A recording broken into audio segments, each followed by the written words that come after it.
Hello, I chose to discuss how we can garner support for the effective use of technology from our staff members, as well as what it looks like in my own realm of education and how I plan to offset the digital divide. Like we've seen in both of our textbooks, education is changing with the times.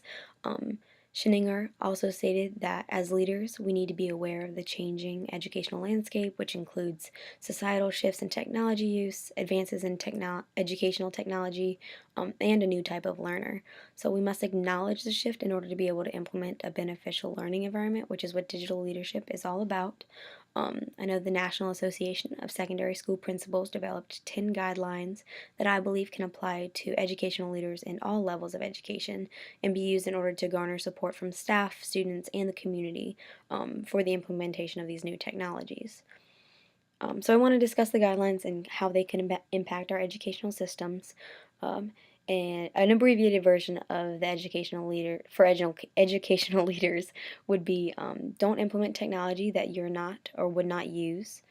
Two, be consistent in your expectations about integrating and learning technologies. Three, have a clear, reasonable process for implementation. Four, allow time and resources for professional development. Five, provide support for early adopters and risk takers. Six, ensure that all staff has access to the same digital tools being utilized. Seven, the chain of command needs to be clear, but also accept input from other technology leaders. Eight, there must be set expectations that student work will be done and stored using technology. We also, number nine is that we need to inform the public of our goals and progress relating to technology.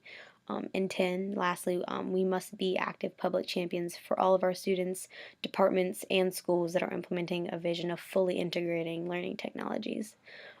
By following these guidelines, we're providing strong leadership and an easier transition into a new realm of technology and education. I always like to remind myself of Galatians 6:9, which says, "Let us not become weary in doing good, for at the proper time we will reap a harvest if we do not give up." This way, we remember that change takes time. Support will come with clear plans and communication, which includes informing others of how, what, when, why, and where we're doing with the technology implementations. I know in my own experience, the adoption of new technology is not always an easy one, but it's definitely necessary and helps us to make a more effective educational system. When I started my job in admissions, we were still reviewing paper files, but since then, we've implemented some new technology to have everything be accessible digitally. And since there was a clear plan in how we would make this change, it effectively made for a very easy process for us to all accept. Even now, I'm currently using a texting platform to reach students and families in order to attempt to close the digital divide just a little bit because not all families have computers. But we are definitely living in a time where the majority of students and families have at least one cell phone. As educational leaders, it's our job to support the ideas of adopting more innovative and beneficial technologies in education. And that's going to start with us providing the right pathways so individuals are confident in how and why we're taking these new steps.